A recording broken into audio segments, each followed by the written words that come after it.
Good evening, everyone. Welcome to the Planning Board of the City of Springfield. Today is Wednesday, January 5th. Phil, if you would read roll call, please. Mr. Cunningham. He's absent. Mr. Minio. Here. Mr. Daniele. Here. Ms. Moran. Yes, here. Steve Filippo. Yes, here. Florian. Here. Quaid. Here. Ms. Choi. Here. Nice to see everyone again. Phil, if you would, do you want to talk a little bit about the Zoom meeting? Yeah, just, and again, just to be clear, it's July 5th, 2022. So again, just quickly for everyone who was at the meeting, as well as those who may be watching, due to the Zoom requirements, the planning board is holding their meetings in a two-step process. All new items tonight will be heard. The petitioners will be allowed to present. The planning board will then ask questions. However, the item will not be voted on. It will be continued until the following meeting. The meeting tonight will then be broadcast on Focus Springfield. Interested parties can then watch the meeting at that time. If they have comments, they can then submit those comments at the following meeting. Any comments received by the public will be read into the record. And then at that meeting, the item would be voted on. So tonight we have 4 items that are being continued and 2 new items. So again, the 2 new items will not be voted on tonight, but the other items should be. So going right into the public hearings that are being continued, Gloria, without objection, I just would like to quickly take, for those who may be watching, 2 items out of order. The zone change for 3225 for 797 Berkshire Avenue. Again, I have been in contact with the petitioner. He has indicated to me that the plan he's been waiting on has been completed. He has submitted that to the Conservation Commission, but he is not ready. He's got to wait to hear back from them. So he is hoping he is going to be ready on the next meeting on the 19th. So I was hoping to get a motion to continue this item to the January 19th meeting. Okay, do I have a motion to continue this? So moved. Is there a second? Thank you, Leo. So voting to continue, zone change number 3225, Mr. Cunningham is absent. Mr. Minio. Yes. Mr. Daniele. Yes. Ms. Moran. Yes. Mr. Steve Filippo. Yes. Florian. Yes. Ms. McQuaid. Yes. Ms. Choi. Yes. And quickly, the second item, the subdivision plan for Veterans Way. At this time, the developer, as well as the engineer, is working with the Department of Public Works to address a number of comments they received. So the DPW has not fully reviewed this subdivision yet. So the developer has requested a continuance until January 19th as well. So if I could just get. All right. Do I have a motion? So moved. Thank you. Second. Thank you.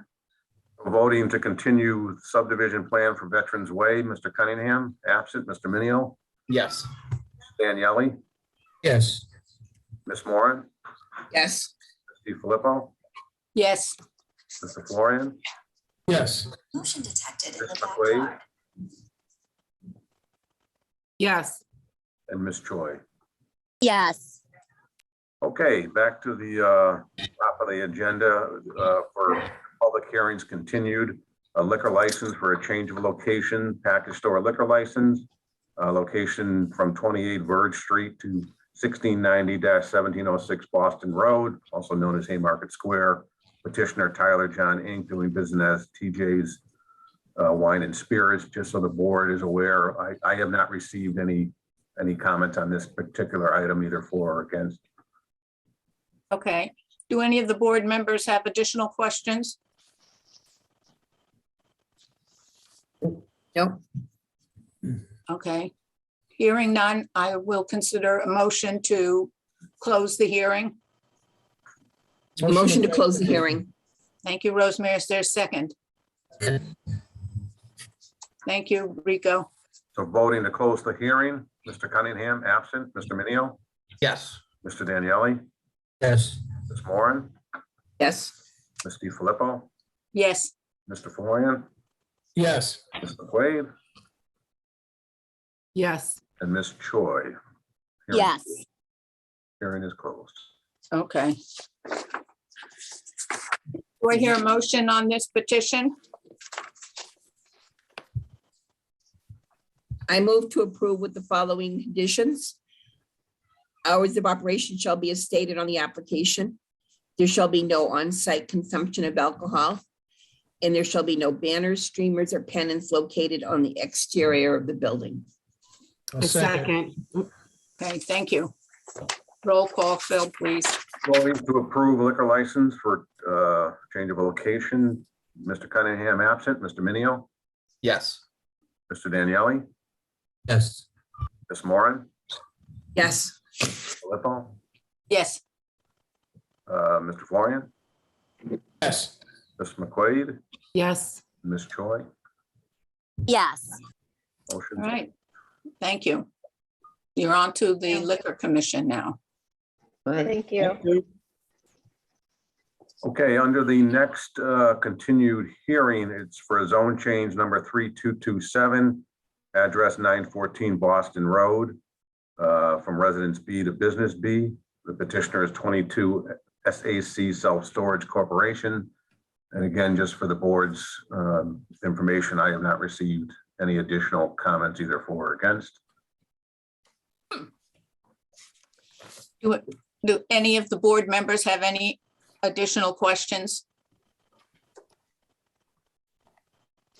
I don't have any additional questions, but I do want to make the board aware that they still are yet to submit any plans to the DPW as is going to be required by the Director of Public Works. I believe that they're going to be setting up a meeting with our engineering division in the near future. But I would suggest that we would be tabling this item until they have satisfied all of the requirements set forth by the Director of Public Works. Okay, Madam Chairman, if I may, yes, go ahead. Attorney Paul Malik for the applicant. Mhm. Since the last planning board meeting, the applicant has contacted the Department of Public Works to let them know that the applicant has in fact hired WDA Design from Westboro, which is a multidisciplinary group of engineers, planners, and designers. U-Haul has had good success working with that particular engineering firm in the past.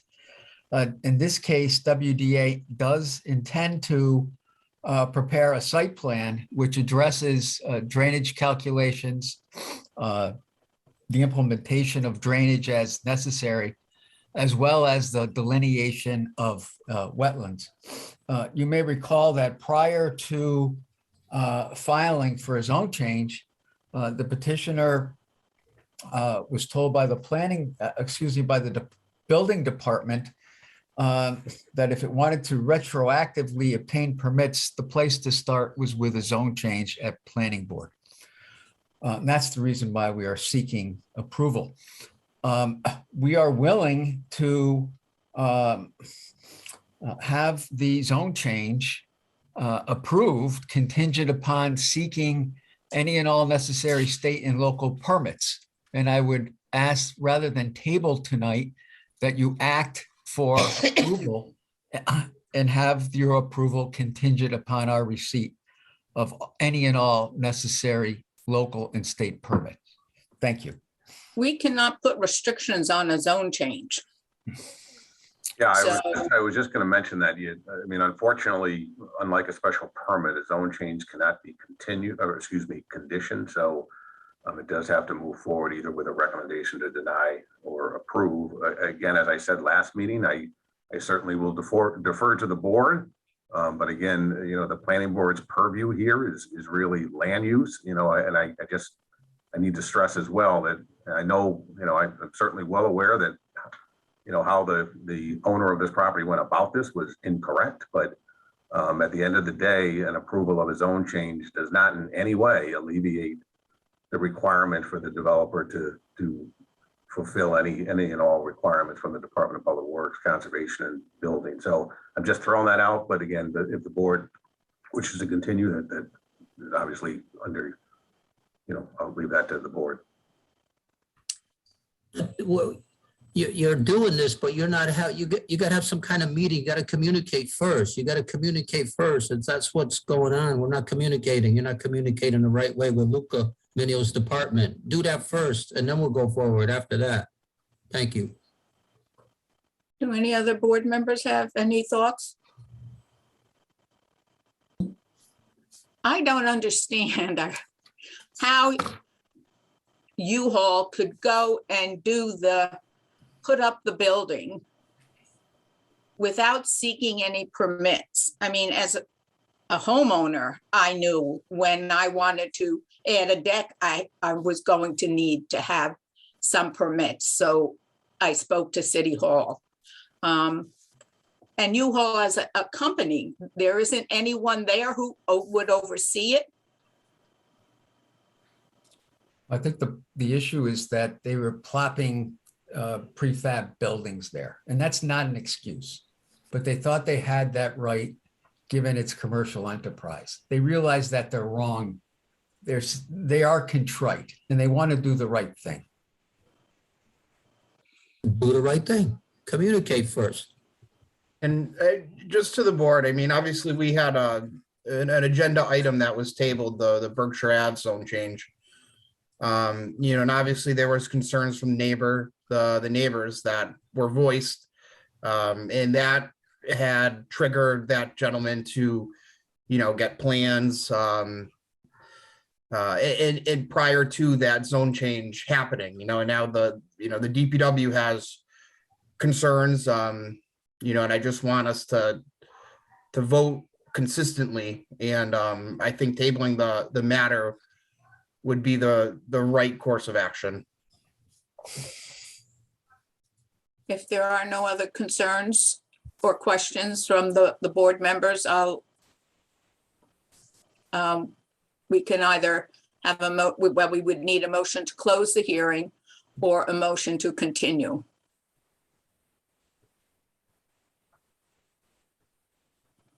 Go ahead, Luca, you gonna make a motion? Yeah, do we need to close it first? Oh, I would not close the hearing. Oh, okay, You're so good. I would make a motion to table this to the next planning board meeting. And is there a second? Second. Okay, Rico has seconded. We have a motion on the table to continue the hearing. Bill, if you would do roll call, please. So voting to continue, Mr. Cunningham absent, Mr. Minio, Yes. Mr. Daniele, Yes. Ms. Moran, You're muted, Rosemary. Sorry, yes. Ms. DiFilippo, Yes. Mr. Florian, Yes. Ms. Wade, Yes. Ms. Joy. Yes. Okay, we'll see you in 2 weeks. Thank you.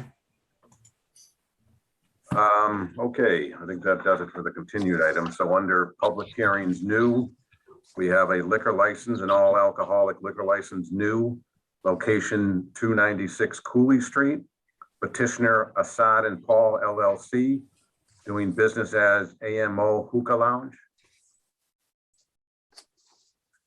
Who will be speaking? Attorney Kelly, will you? Yes, Okay.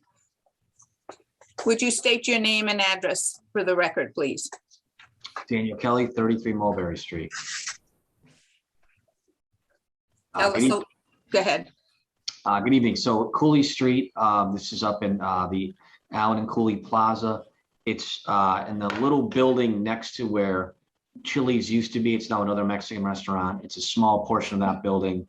The total capacity, including employees, I believe is about 60 people or so. It's not a particularly big building. So it's a proposal for a hookah lounge. They will be serving food, and they will be serving food every minute that they are open. The focus, however, will be on hookah. Won't really be on food or alcohol. It'll be on hookah. The owners, one of which is Paul Ramish, who owns a number of other restaurants and nightclubs in the city. One of which, Saga, is a hookah club downtown, which has a capacity of several hundred people, so it's much bigger than this. That's more of a nightclub. This is more geared towards sitting down. There is no bar. You have to be ordered. You have to sit down and order your hookah and some food, and then you can order a drink. You cannot sit at a bar because there is no bar.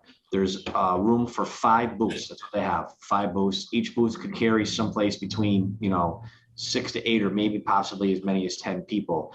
So the capacity is very small itself, and the facility only seats a certain, configuration, a small amount of people. One of the other owners is Saad Awan.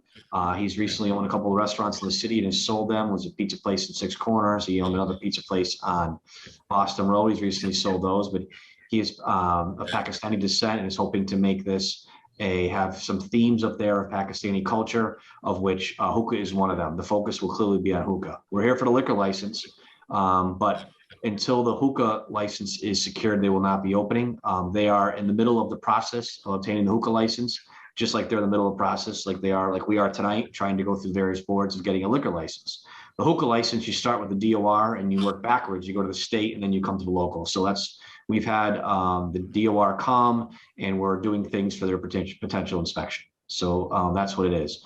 Our hours of operation, while we're open we're asking for license to be all the available hours. They will be starting at 4 p.m. and going to 2 a.m. I saw the planning board's report that they had no problem generally with the concept and the proposal. However, they were requesting that the hours be curtailed back to midnight. I'm going to ask you not to do that for 2 reasons. Number one, I'll tell you, last night we were in front of the Outer Belt Civic Association, and we had a full-length hearing in front of them. They had a very big turnout in person, and they took a vote. One person did bring up his relative unease with having a 2 a.m. Something open at 2 a.m. there, but we gave an explanation, so I'll give it a second. And they took a vote and it passed. I didn't see any nays. It passed unanimously to stay open till 2 a.m. So I want you to consider that as well. The neighborhood council that we've been in front of voted in favor of that closing time. Secondly, I want to give you just another idea about the concept, keeping in mind how small this place is. They're going to be targeting people who work in restaurants, and we're getting off probably maybe even next door, people who happen to be in the restaurants next door. Christopher's is in that plaza. They're open till 2 a.m. There's a number of the restaurants there that close at midnight, 12:30, like Leone's, Texas Roadhouse, Mexican place. It's in Chili's. I think it's Puerto Vallarta, if I'm not saying that correctly. So they expect to have a crowd of 20 or 30 people in there right up till 2 a.m. At least that's the hope anyway, so they can stay afloat financially. Again, it's a very small place. I think the crowd ingress and egress for that place will call minimum, if any, and perhaps zero destruction to the neighborhood, and won't have any change to the ambient noise. You're talking about a couple of cars in that big parking lot up there, potentially beyond midnight. And that's really what you're looking at, given the small relative size. Based upon their business plan and based upon the fact that we have outlined this to the neighborhood council, who are the people who are most affected, who voted in favor of it, I ask you to consider not only voting in favor of this, but allowing us to go forward with the 2 a.m. Thank you. Councilor Kelly, did you say that they also owned the hookah lounge in downtown? So there's 2 owners here. There's Mr. Ramish and Mr. Awan. Mr. Ramish owns Saga, which is a hookah lounge in downtown Springfield. Yes, it's on the bottom. Is that at the city where Stage West was? No, that's LeSuc. This is okay, all right. Across the street. If you don't remember TJ Horahan's down there, the other Yes, side. okay, all right. It's in that building. All right, thank you. And who will be working there? Certainly. Well, Mr. Ramish is 50% owner, as is Mr. Awan. Mr. Awan will be he is the proposed manager. He's tip certified. His history is mostly in hookah and in food. He's owned restaurants. He's been doing hookah since he was a child. It's a cultural thing, but he has worked for the last few weeks, or a couple of months actually, at Saga, which is the downtown, much larger hookah lounge, which is more of a night spot totally different than what they're doing here. But just to get a sense of what it is to be involved in the alcohol business, he's gone out and has already received his tip certification, and everybody who will work there will have to have a tip certification as a condition of employment, even though a lot of people there may, or some of the people there may not be touching the alcohol. We do not envision people to be there drinking without being involved in either eating or hookah. You know, once you're done with your hookah, you'll get your bill. It's kind of like being in a restaurant. When you finish your food, you know, maybe you're not quite finished with your drink yet, but your bill comes. It's time to, you know, move on to the next venue. So that's what they envision it. So Mr. Hassan Awan will be the person who's there. He'll be not only to be on manager and a 50% owner, he'll be the person that's there probably every single minute they're open. Certainly for the first, you know, several months, because they're only going to open at 4 or 5 p.m. And how many people will be employed? He thinks probably 4 total, not really not at the same time. Probably be him on the floor to start, probably just him to start on the floor at its beginning, and with a cook in the back. Okay. And then obviously if business gets a little more, he'd like to have maybe another person or 2 on at different times, maybe later at night if it gets busier. But right now he thinks it's, again, the place is small. It could fit, if you think of, I'm just trying to orient you, your old meeting room, the school committee room, you could probably fit 3 of them in there. Okay, Question, go ahead. the facility that's open downtown, Yep. are they open till 2 o'clock? Yes. Yeah. Thank you. Anybody, any of the counselor? I should say I mean, they're open, their license is to 2 o'clock, but like this place, you know, they turn the lights on at, you know, 1:20 and then they get people out. So by 2, there's no, it's not like at 2 o'clock, they spill out. They start closing at like 1:25 or so. Okay. Do any of the counselors have any other questions? Or any questions? I was just looking at the design, and is there going to be, oh, there's an existing cigar store there already? Is that No. part of this? It's not. It was the existing floor plan for the space, but they're not utilizing that portion of the space. As you can see, when you look at it, it says not Not in scope. yeah. Okay.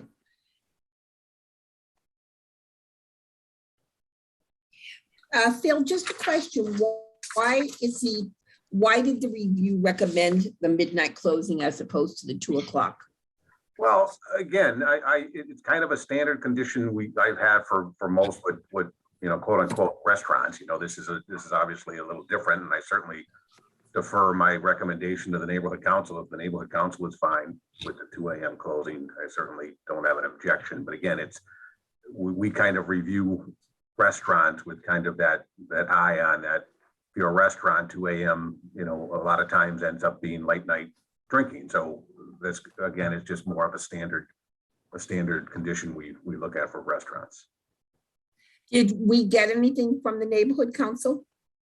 No, I think they literally met last night, but I think Peter was at the meeting as well. So I was there. Peter was there. We got out of there about, I don't know, 7:30-ish, maybe a little later. So, you know. I mean, without a belt approving it, they're a tough crowd. So I was going to say, they're pretty strict. Yeah. I certainly defer to the neighborhood council. Well, if there are no other questions, I'll accept a motion to table, to continue the hearing. I'll move to continue the hearing. Thank you, Chelsea. Second, Thank you, Leo. So voting to continue, Mr. Cunningham absent, Mr. Minio, Yes. Mr. Panielli, Yes. Ms. Moran, Yes. Ms. DiFilippo, Yes. Mr. Florian, yes. Ms. McQuaid, Yes. and Ms. Choi. Yes. Motion, so this is continued until the January 19th. Thank you. Same link, Mr. Drummy? I'll send you out another one when we get closer to that meeting. Okay, thank you. Okay, and the final item tonight is under public hearings. It is site plan review. The address is 145 Performance Boulevard. It's the expansion of an existing warehouse operation and expanded parking. The petitioner is Greenleaf Construction. Good evening, everybody. My name is John Furman. I'm the Director of Land Development for VHB in Springfield. Our address is 1 Federal Street. With me tonight is Andy Macbeth, who is the president of Greenleaf Construction, and we're here for the FW Web expansion. If possible, I'd like to share my screen and go through the plan set. Go ahead. Yeah, you should be able to, Jen.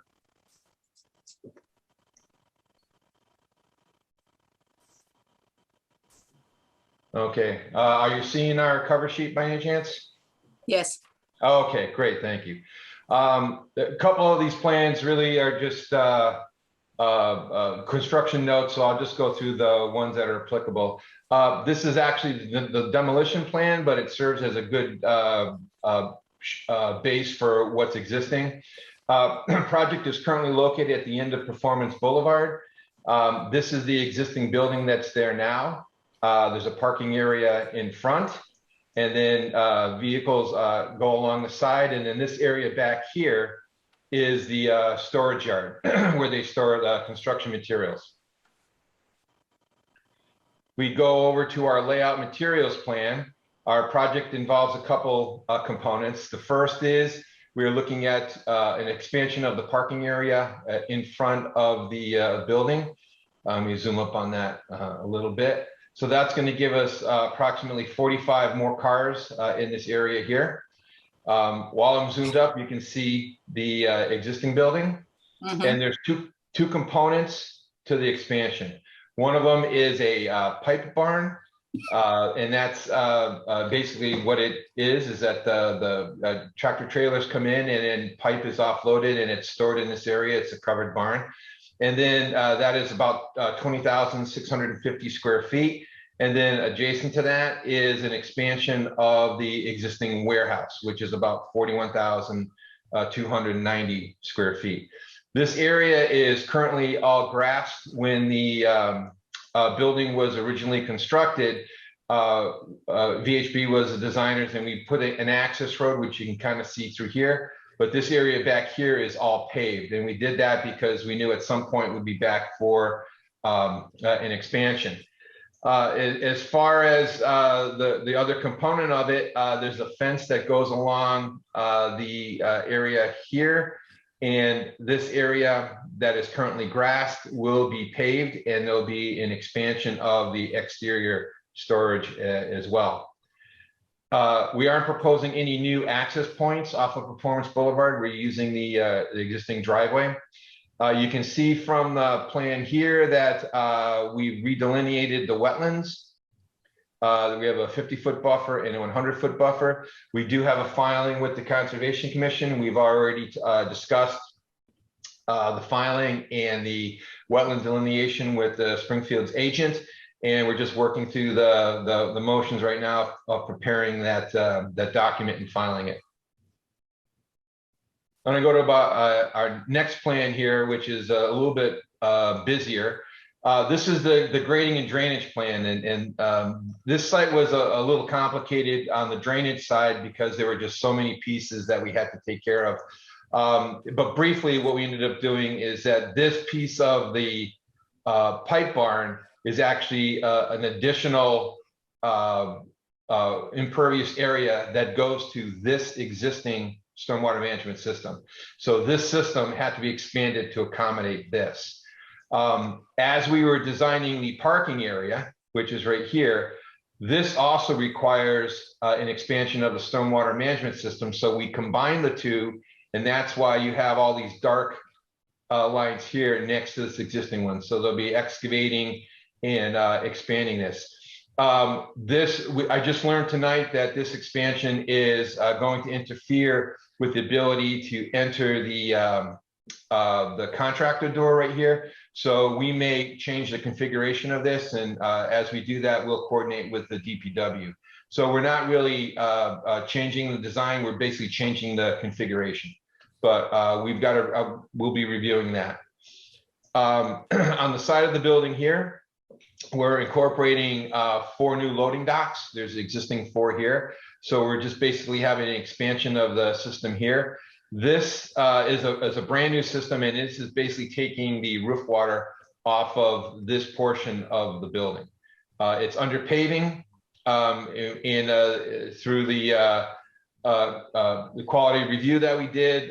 We added another catch basin in this area here to kind of capture some additional water.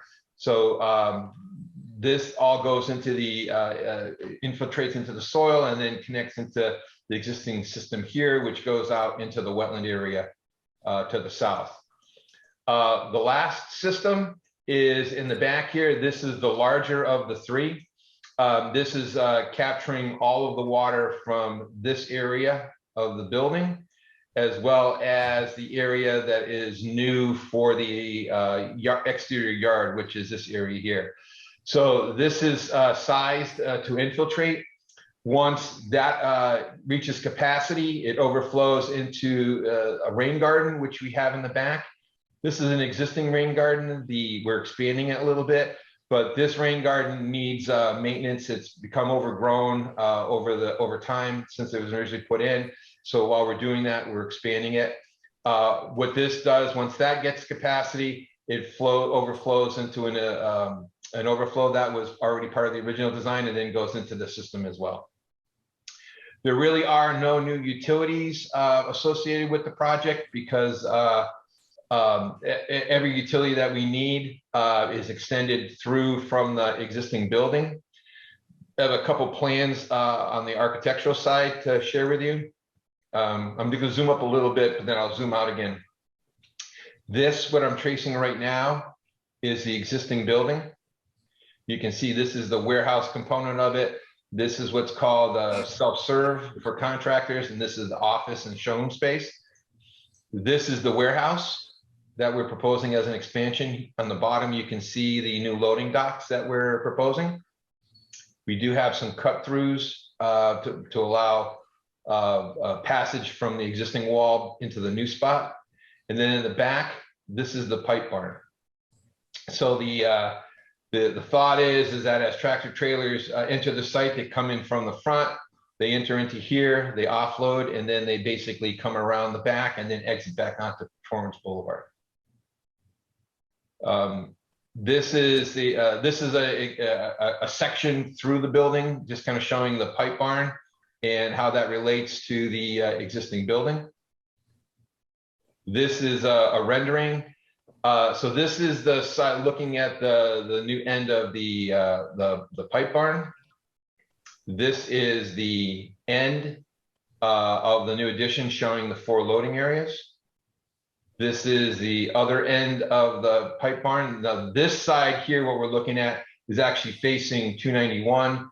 This side here is what would be facing Performance Boulevard.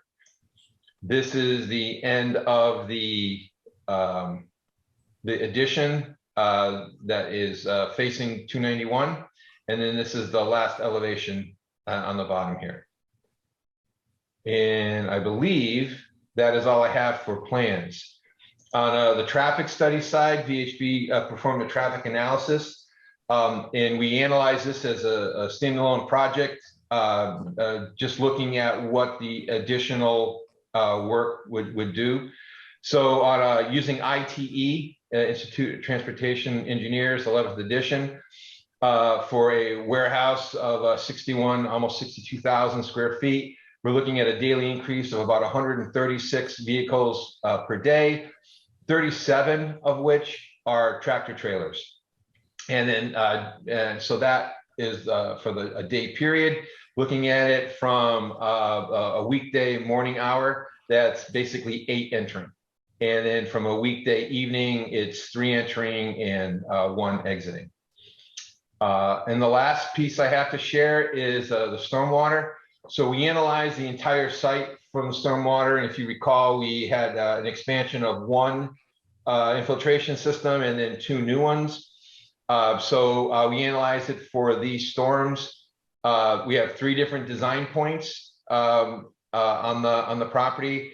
And for each design point, we analyzed existing and proposed conditions. And you can see that for every storm, the existing is greater than the proposed, meaning that the systems that we are proposing are reducing the amount of stormwater and infiltrating it into the on-site soils.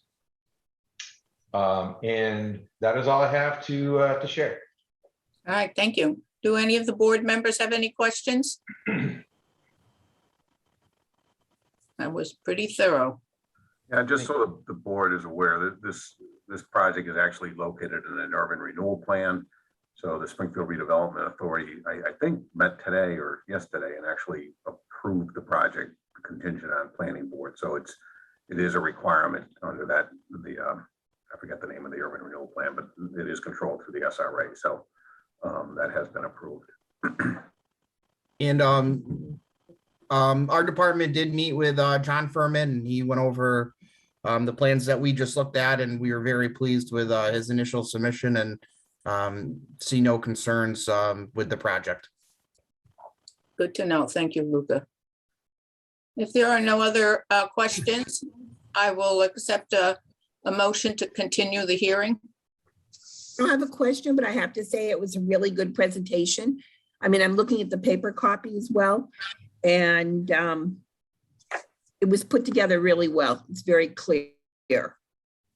Thank you. Madam Chair, Rosemary, What's that? did you have a question?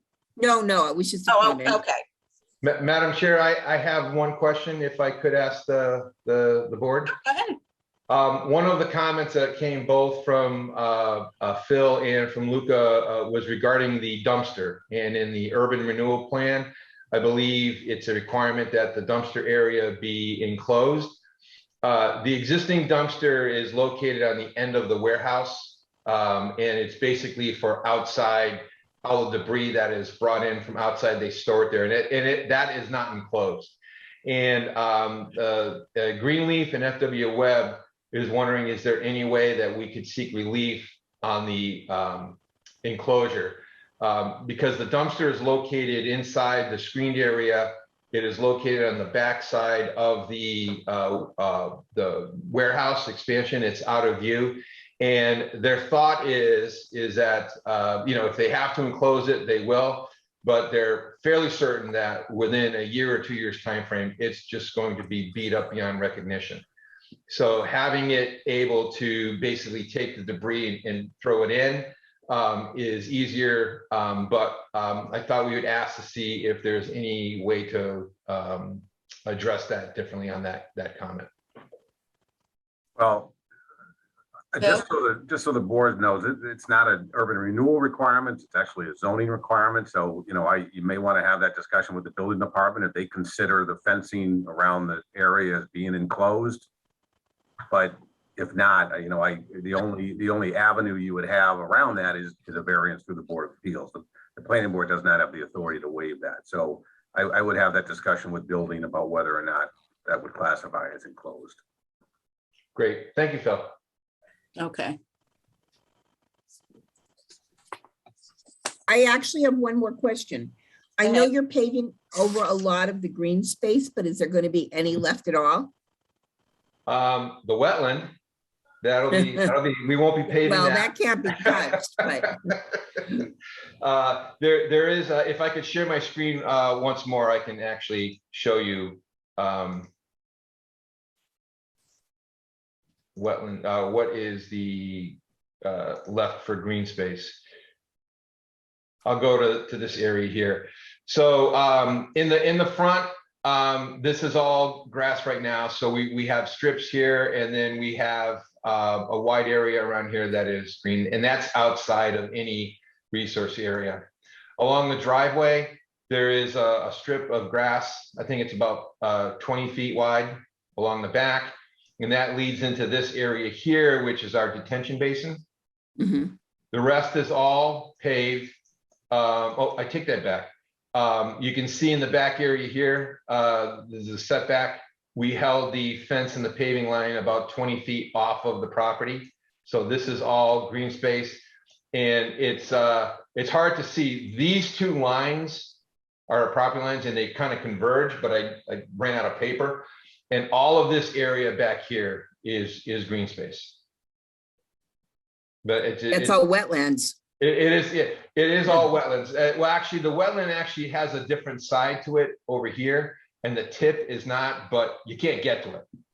So we just basically flag the side that goes from property line to property line, knowing that we're never gonna go back there. Okay, thank you. You're welcome.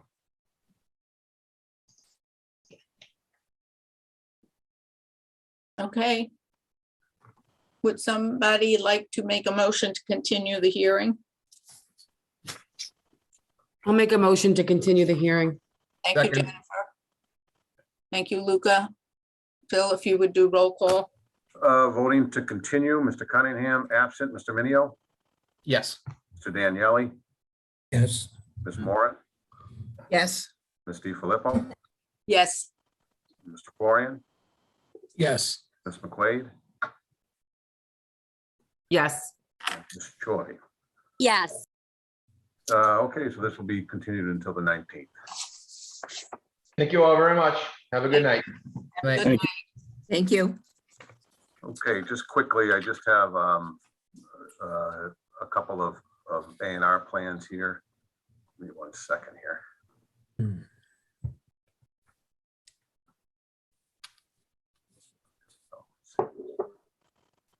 I don't know if you can see that there. Everybody see that? Yes, So this is a property on William Street. It's currently 2 parcels. The A&R is just going to put these 2 parcels together to create 1 larger parcel. Move to approve. is there a second? Second. Second. Thank you. I would- All those in favor? Aye. Aye. Aye, okay. And my second plan, this is a plan I am not overly thrilled with. If I could, truth be told, if I could find a way to not approve this, I would, but unfortunately, this lot on the corner of Dwight and Angelisa Street over by the East Long Meadow border, they're carving a parcel out of an existing larger parcel with a current house on it to create a building lot. Not unfortunately, but it meets the underlying zoning regulations. There is an issue that he's not going to be able to meet his setbacks to actually put a house here. And I've indicated to him that I am not going to be in favor of a variance in order to put a house here, but I can't, it meets the zoning regulations for the size and frontage. So it is a parcel that falls under the A&R approval. So Phil, would the house be facing, Well, yeah, the house he showed me is back here, and I'm assuming would face Angelica Street. I know somebody who lives like right there.